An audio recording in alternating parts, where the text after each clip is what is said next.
여러분들의 부동산 길라잡이 부동산 가이드 진행의 강주리입니다. 10월 동안 이 서울 아파트의 증여 건수가 1년 8개월 만에 가장 많았던 것으로 나타났습니다. 대출 규제의 여파로 주택 거래가 얼어붙자 이제 증여로 또 시선을 좀 돌린 건데요. 거래 한파 속에 당분간 단기간 증여 건수가 좀 더 늘어날 수 있다는 의견도 나오고 있다고 합니다. 과연 주택 거래는 언제까지 이렇게 또 하락세를 보일 건지 이 시간 함께 하시면서 그 해결책과 궁금증 한번 해결해 보시기 바라겠습니다. 저희 방송 보시다가 부동산 관련해서 궁금하신 부분 있으시거나 선택에 조금 어려움이 있으시다면 저에게 전화와 문자 주시면 됩니다. 02-2638-3961번 서울 전화죠. 02-2638-3961번 그리고 문자도 열려 있습니다. 샵 3989번으로 많이 연락 주시기 바랄게요. 자, 그럼 부동산 가이드 오늘도 힘차게 출발합니다.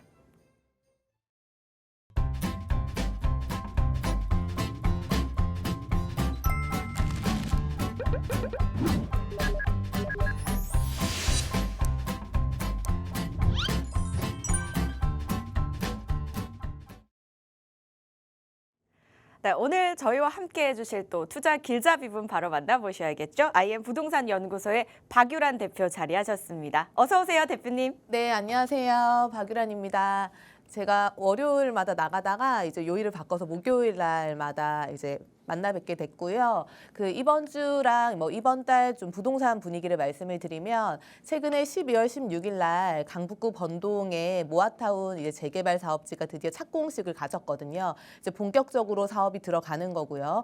원래 당초 26년도 입주를 목표로 했었는데 조금 딜레이 돼서 이제 28년도 목표를 앞두고 있는 상황인데 어쨌든 모아타운 재개발 사업지 1호가 드디어 착공에 들어가서 아파트로 완성이 되는 것을 우리는 볼 수 있다라는 거에 굉장히 큰 의미가 있는 거고, 그러다 보니까 2호 시범 사업지가 중랑구 면목동에 있죠. 그러니까 번동이랑 면목동에 대한 문의가 최근에 굉장히 많은 상황입니다. 그래서 이런 지역들도 좋고요.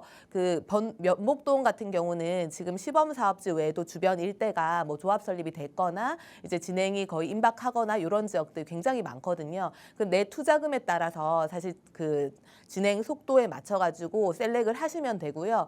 어쨌든 이렇게 재개발을 하는 데가 많고 어느 정도 속도가 진척이 돼 있는 곳들은 이제 완성까지 우리가 눈앞에 이제 확정된 곳이기 때문에 크게 리스크가 있다, 위험성이 있다라고 생각을 안 하셔도 될 것 같습니다. 그리고 또 하나가 최근에 사실 여러 가지 이슈들 때문에 이 양극화가 조금 더 심해지고 있는 상황인데 그 대표적인 것들을 보면 결국은 이제 자녀분들한테 증여 목적으로 강남권에 이 재개발 빌라를 투자하시는 이런 분들이 많고 문의가 많은 상황입니다. 좀 전반적인 분위기가 이렇다고 보시면 되고요. 그래서 오늘 또 이제 거의 연말이고 크리스마스가 또 다가오는데 즐거운 마음으로 부동산 공부를 하면 좋을 것 같습니다. 네, 연말과 크리스마스 하니까 이제 선물이 가장 먼저 떠오르는데요. 부동산 시장에도 이 선물과 같은 훈풍이 좀 불려왔으면 하는 바람입니다. 저희 오늘 되게 예쁘게 또 꾸며져 있지 않나요? 여러분들 크리스마스 기분 만끽하면서 저희와 또 함께 해주시기 바라겠습니다. 그리고 또 부동산 관련해서 자세한 이야기와 의견을 들을 수 있는 자리가 있잖아요, 대표님. 어떤 자리죠? 네, 저희가 매주 한 번씩 세미나도 진행을 하고요. 이제 대면 상담도 진행을 하고 있어요. 주로 최근에는 세미나보다는 1:1 대면 상담으로 문의가 굉장히 많은 상황인데, 대면 상담을 통해서 오시면 이 금액대에 맞춰가지고 자금 스케줄에 맞춰서 자산을 조금 재테크를 도와드린다든지 아니면 물건 추천을 해드린다든지 아니면 아파트 갈아타기 전략 같은 거 이런 것들 상세하게 설명을 드리니까요. 별도로 문의를 주시면 안내를 해드리겠습니다.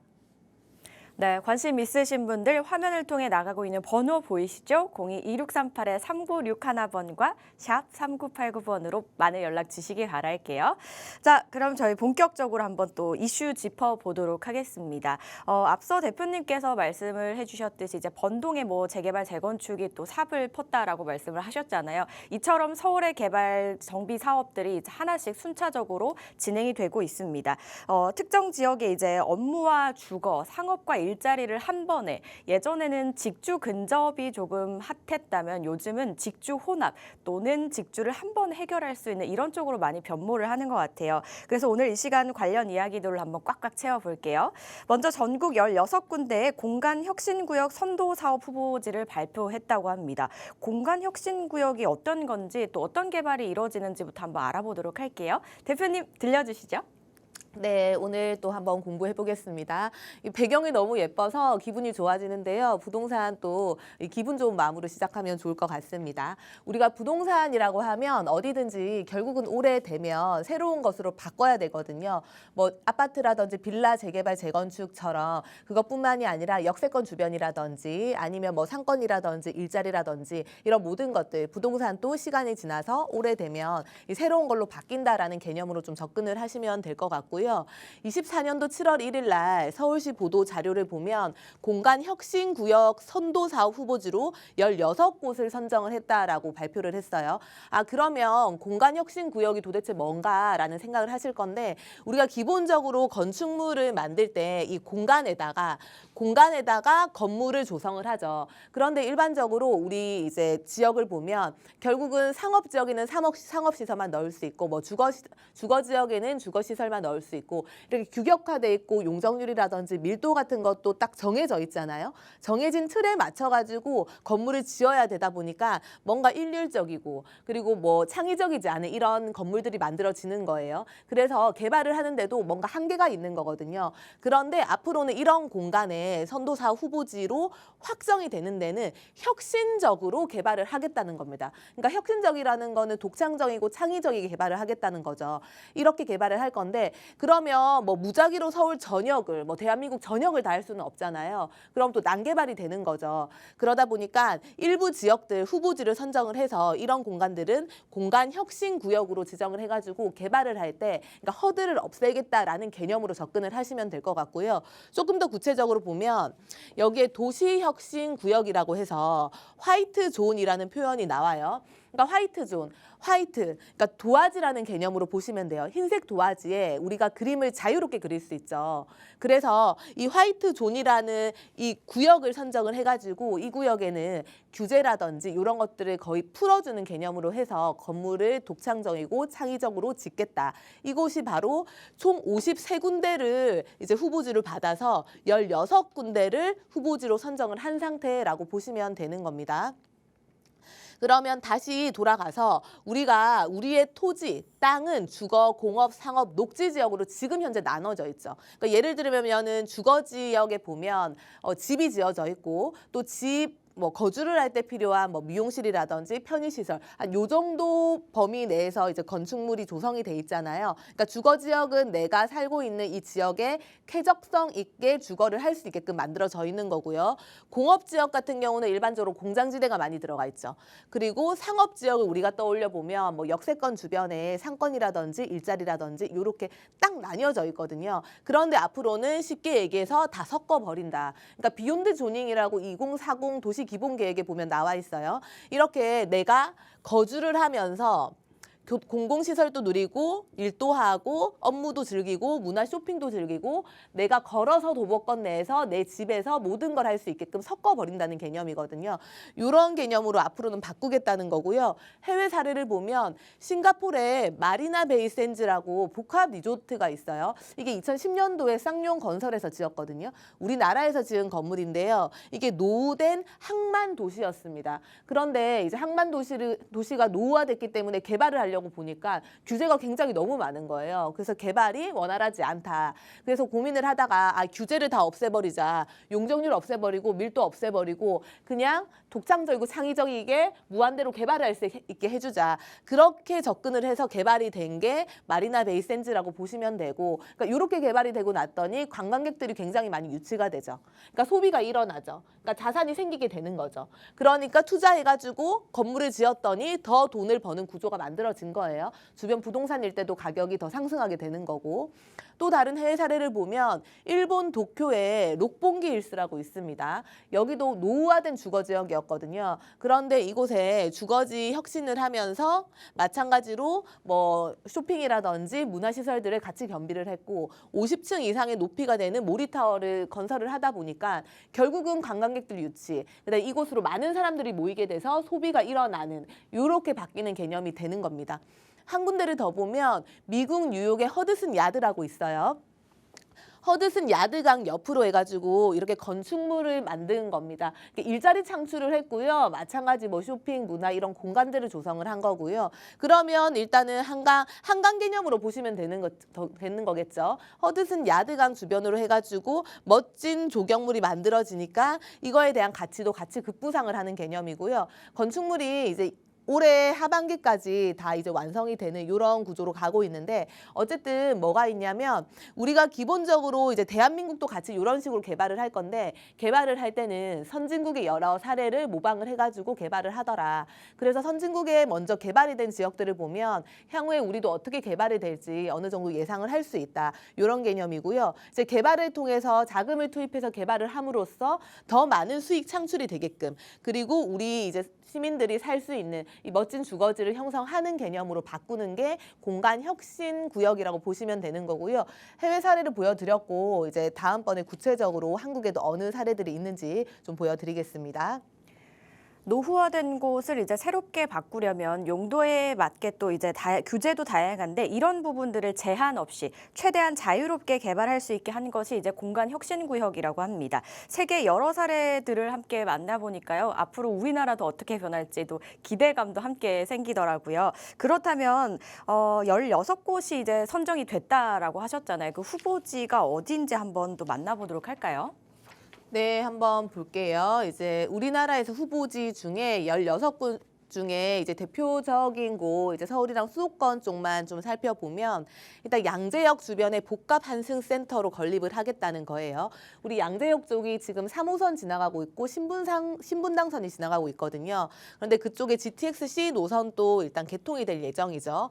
그리고 이 플랫폼이 들어오게 되면 그 주변 일대를 또 개발을 같이 할 거예요. 그래서 복합 환승 센터를 건립하게 될 거고 양재역 옆으로 보면 서초구청이 있거든요. 거기도 통합 같이 개발을 한다는 개념이고요. 결론은 양재역 주변에 양재 역세권 고밀 복합 개발을 하겠다라고 보시면 되는 겁니다. 그러면 양재만 좋아지는 게 아니라 양재역 주변 일대 전체적으로 일단은 뭔가 땅값이라든지 여러 가지 영향을 받을 수밖에 없다라고 보셔야 되는 거고요. 또 다음을 보시면 김포공항역의 복합환승센터입니다. 여기 같은 경우는 김포공항이 사실 고도 제한이라는 큰 산이 있죠. 이거에 대해서도 최근에 이제 용역 발주를 해서 뭔가 완화를 해주려는 이런 움직임들이 있는 상태고요. 어쨌든 김포공항의 이 비행기뿐만이 아니라 앞으로의 우리 시대는 뭔가 이제 날아다니는 택시라든지 드론 택시라든지 이런 것들도 만들어질 거잖아요. 그렇기 때문에 미래형 교통 허브 시설을 구축하겠다라는 거고 또 첨단 산업의 R&D 클러스터로 조성을 할 거고 이거의 밑바탕이 되는 김포공항 일대를 도시재생 사업을 거쳐가지고 혁신 거점 지역으로 다시 개발을 지금 하겠다는 겁니다. 그러면 김포공항역 주변으로 해서 주변 일대에 사실 정비 사업들이 이루어져야 되는 곳들 많죠. 그런 것들이 더 탄력을 받을 수 있겠죠. 또 하나 보면 청량리역이에요. 우리가 청량리역도 거의 주변 일대가 천지 개벽을 할 거라고 당연히 예상을 하고 있잖아요. 이것도 마찬가지로 지금 GTX-C 노선이 일단은 들어올 거예요. 그렇죠? 그리고 주변 일대 정비 사업으로 아파트가 완성이 되어가고 있는 상태라고 보시면 되고 그러면서 GTX-C가 들어오면 마찬가지 광역 환승센터 일단 건립을 할 거고요. 비즈니스 거점, 일자리 만들겠다는 거예요. 그렇죠? 대학이랑 연계를 해가지고 청년 주거 문화시설도 같이 만들겠다는 거죠. 여기에 또 하나 생각을 해야 될 게 뭐냐면 최근에 우리 서울의 지상철도 지하를 하겠다고 발표를 했죠. 철도를 지하하고 지상에다가 녹지라든지 건축물 조성을 하겠다는 것을 발표를 했는데 거기에 들어가는 지역 중에 하나가 청량리죠. 그러면 우리가 생각을 해볼게 뭔가 서울시에서 개발을 할 때 그냥 1번 지역, 2번 지역, 3번 지역 이렇게 나눠가지고 개별적으로 개발을 하는 게 아니라 여러 가지 이제 보도 자료들이 나오는 거를 우리가 공부를 해보면 이 지역에 1번 지역에 1번에 대한 이 개발 계획도 발표를 했고 2번에 대한 개발 계획도 발표를 했고 3번에 대한 개발 계획도 중복이 되네 이렇게 좀 생각을 해서 연계성을 가지고 생각을 해보셔야 되는 거거든요. 그러니까 결국은 여기 지금 청량리역 일대를 지하 사업을 하고요. 지상에는 이 고밀 복합 개발을 해가지고 이런 공간 구성, 일자리라든지 문화시설, 광역 환승센터 이런 건립들을 할 거다라고 보시면 되는 겁니다.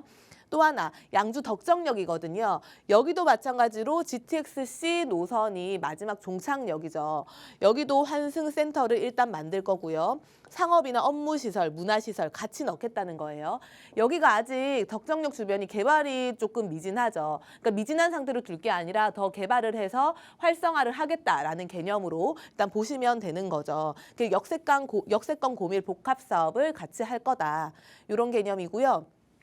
또 하나가 최근에 굉장히 화두가 되는 게 광명이죠. 광명 일대도 거의 천지개벽 수준이에요. 빌라 저층 주거지들은 재개발을 하고 있고 또 아파트들은 재건축이 들어가야 되는 많은 변화가 진행이 되고 있는 지역 중에 하나거든요. 이곳 같은 경우도 교통 노선을 같이 확충을 한다는 거죠. 주변에 이제 마이스 거점까지 조성을 한다는 개념이고요. 똑같아요. 국제 업무 및 행정 업무 센터, 그러니까 일자리 만들겠다는 거고요. 호텔 같은 비즈니스 존 다 만들겠다는 거거든요. 그래서 지금까지 나왔던 지역들을 보면 역세권 고밀 복합 개발, 활성화 사업을 하는 이 거점 개발지들이 후보지가 됐다고 보시면 되는 거고, 마찬가지 의정부역도 마찬가지입니다. 의정부역 같은 경우도 청년주택이라든지 그러니까 주거타운, 업무타운 이런 것들 같이 만드는 개념이에요. 그리고 금천구 독산동 일대를 한번 보면 여기가 공군 부대가 있거든요. 그러니까 공군 부대나 뭐 차량 시설 같은 게 있으면 예전 같은 경우는 개발을 할 때 이 부지 자체를, 이 사업체 자체를 이전을 한 빈지에다가 우리가 개발을 하는 개념이죠. 그러면 어떤 부작용들이 있었냐? 공군 부대를 이전을 할 건데 이전을 받아주는 이 지역 자체에서 또 반대를 하게 되면 이 사업이 추진이 안 되는 경우가 있었거든요. 그랬는데 지금 여기 독산동의 공군부대 같은 경우는 이전을 하는 개념이 아니고요. 축소, 압축을 시켜가지고 새로 건립을 하고 남아있는 부지에다가 마찬가지로 주거시설이라든지 복합 업무시설이라든지 이런 것들을 만들 계획을 가지고 있는 거예요. 그러니까 굉장히 새롭고 혁신적인 개념인 거죠. 기간이 이제 지연되지 않고 좀 빠르게 사업을 진행할 수 있을 거다라는 좀 장점이 있다라고 보시면 되는 거고요. 그래서 제가 16군데 말씀드렸어요. 16군데라고 말씀을 드렸는데 그중에 이제 대표적인 거 지금 6군데, 서울시 양재역, 김포공항역, 청량리역, 양주시 덕정역, 광명시 KTX역, 의정부시 역정근린공원이 있었고 여기는 교통거점, 그러니까 역세권 활성화 사업을 추진을 하는 데고요. 나머지 또 6군데를 보면 서울시 독산공군부대 같이 개발하고 부산시 영동구 청학동 이런 또 개발이 되고요. 인천시 인천역 주변에도 구도심에 대해서 이제 신도심으로 뭔가 바꾸는 복합 개발을 하겠다는 거고요. 청주시 교직원 공제회도 있고요. 상주시 시청 부지도 있습니다. 상주시 같은 경우는 사실 인구가 감소하는 지역 중에 하나거든요. 그래서 여기 시청을 이전하고 있는 남은 부지에 주거랑 문화 등을 좀 다시 고밀 복합 개발을 해가지고 원도심 재생을 함으로써 나가는 유출 인구를 좀 잡아보겠다라는 개념으로 보시면 될 것 같고요. 양산시 부산대 양산 캠퍼스에 대한 개발도 있죠. 그래서 기존 시설의 이전이 필요한 곳이나 아니면 산업 구조의 변화 등을 반영해서 새로운 기능의 조성이 필요한 지역들을 또 6군데를 후보지로 선정을 해가지고 개발을 할 계획을 가지고 있는 겁니다. 또 하나가 나머지 남은 4군데 중에서 금산시 금사 산업 혁신 플랫폼이 있고요. 대전시 반성역에 환승 주차장이 있고요. 울산 언양 임시 버스터미널이 있고 통영시의 신화조선소 이런 4군데도 있기 때문에 우리가 좀 이제 각 지역에 사시는 분들은 이런 그 공간 혁신 거점 지역에 대해서 좀 눈여겨볼 필요가 있고 어떻게 변화가 되는지를 좀 알아보시면 좋겠죠. 우리가 이제 이렇게 지금 50군데 넘는 데 중에서 16군데가 후보지로 선정이 됐다고 말씀을 드렸잖아요. 앞으로 어떻게 진행이 되냐. 관할 지자체에서 지금 선정이 된 곳들을 구체적인 개발 계획들을 담은 이제 이 계획을 수립을 할 거고요. 이 중에서 법적 절차를 거쳐가지고 결국 내년 상반기쯤에 최초로 이제 선정된 데가 나올 거고 개발이 본격적으로 들어갈 거고요. 그러면 후보지들 중에 선정이 안 됐다 그래서 끝이 아니죠. 순차적으로 개발은 진행이 될 거다라고 보시면 되겠습니다. 네, 보니까 이제 서울뿐만 아니라 수도권과 그리고 여러 다른 지역들까지 함께 이제 16곳 후보지로 선정이 됐는데요. 일단 서울과 수도권은 역세권 활성화 사업이 좀 중점적으로 이루어지는 것 같고요. 그 이외에도 여러 복합 시설도 함께 들어오는 부분입니다. 다른 지역도 마찬가지로 이제 지역적인 좀 특성에 맞춰서 여러 시설들을 함께 이제 조성한다라는 계획들을 대략 알 수가 있었는데요. 이렇게 되면은 생활이 보다 이제 더욱더 편리해질 것 같아요. 근데 이번에 16군데에 선정되지 않았다고 해도 앞으로 순차적으로 진행이 될 거라고 하니까 이 부분도 함께 눈여겨보시면 되겠습니다. 자, 이렇게 공간혁신구역 선도사업 후보지 이제 16곳과 함께 설명 들어봤고요. 이번에는 저희 다른 이슈로 한번 또 넘어가 볼게요. 내년 1월 1일 이제 얼마 안 남았어요. 주택임대사업자 임대보증금 보험 가입 비율이 126%로 변경이 된다고 하는데 그러면 월세 전환이 많이 돼서 우리나라에만 있는 이 제도인 전세제도가 없어질 가능성도 있을까요, 대표님? 네, 앞으로는 그렇게 될 가능성도 있을 것 같고요. 현재 분위기는 일단은 예전엔 전세 비중이 많았다면 지금 반전세 비중이 꽤 있거든요. 그래서 조금 이 부동산의 지각 변화가 있을 것 같다라고 보시면 될 것 같습니다. 그러니까 우리가 지금 최근에 서울, 경기 빌라의 임대 시장의 월세 비중이 처음으로 절반을 넘었다라는 거거든요. 이거는 굉장히 의미가 있는 거고요. 사실 월세가 처음에 자리를 잡게 된 것들을 최근 버전으로 보면 2023년도 기준이죠. 2023년도 전후로 해가지고 금리가 계속 고공행진을 하고 또 하나는 전세 사기, 역전세 이런 것들이 일어나게 되면서 사실상 전세 기피 현상이 일어났단 말이죠. 그러면서 대체로 이제 월세로 많이 전환을 해서 집이 안 나가니까요. 집주인들이 월세로 전환을 했고 월세에 대한 이 금액이 굉장히 올라갔었거든요. 그럼에도 불구하고 월세를 찾는 수요가 더 많았었어요. 그랬는데 금리가 이제 그 예전보다는 조금 떨어지게 됐고 월세에 대한 수요가 많아지면서 전세 가격이 좀 떨어졌겠죠, 당연히. 그리고 이제 임대차 입법까지 나오게 되면서 전세 가격이 떨어졌던 전세가 수요가 몰리다 보니까 전세 가격이 상승을 했거든요.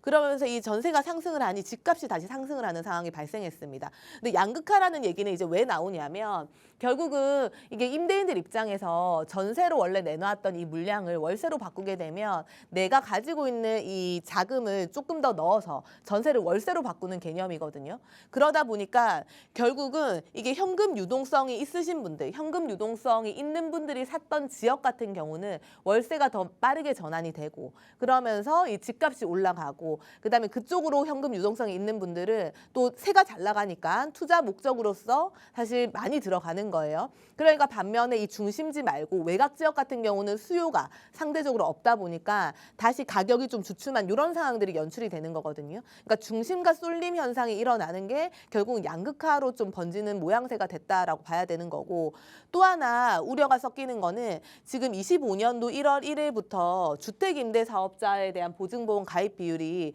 전세 가격이죠. 150%에서 126%로 바뀌게 됩니다. 그러면 결국은 전세 끼고 내 집 마련을 할 때 들어가는 투입 비용이 더 늘어나는 거거든요. 그러면 이것도 또 생각을 해볼 게 내가 사실 빌라라든지 아파트를 전세 끼고 살 때 투자 목적이신 분들도 있지만 내가 이 실입주를 할 수 있는 여건이 안 되다 보니까 먼저 전세 끼고 매입을 했다가 나중에 돈을 모아서 입주를 해야지라고 생각하시는 분들도 분명히 있단 말이죠. 그런데 결국은 전세가가 자동적으로 강제적으로 가격이 떨어지다 보니까 갭이 더 늘어날 수밖에 없는 상황. 그러면 내 집 마련을 하기가 더 힘든 상황이 발생하게 되거든요. 그러면 가격이 떨어질 거다? 아니에요. 오히려 내가 현금 유동성이 있는 분들은 마찬가지로 이 임대차 전환율이 더 빠르고 공실 위험성이 없는 중심지로 이동을 할 수밖에 없는 상황이에요. 그럼 중심지의 가격은 당연히 수요가 몰리니까 다시 상승하게 되는 거고 비외곽 지역 같은 경우는 수요가 상대적으로 덜하기 때문에 가격이 주춤하거나 떨어지는 이 양극화가 더 벌어지는 상황이 발생할 수 있거든요. 그래서 결론적으로 좀 말씀을 드리면 계속 이렇게 좀 뭔가 부동산을 규제나 이런 것들에 의해 가지고 묶어두는 것보다는 우리가 과거에 좀 평화로웠던 시절처럼 규제를 하지 말고 시장에 좀 어느 정도 맡겨놔야지 이게 물처럼 흘러가거든요. 사실 물건들이 시장에 나와야지 이게 흐르는 건데 이게 자꾸 가둬버리다 보면 고인물이 썩는 듯이 이런 이제 부작용이 초래가 되기 때문에 우리가 이런 것들을 좀 이렇게 잘 살펴보고 부동산 시장을 읽어보고 우리가 부동산에 좀 접근을 해야 되지 않을까 이렇게 정리를 해보겠습니다.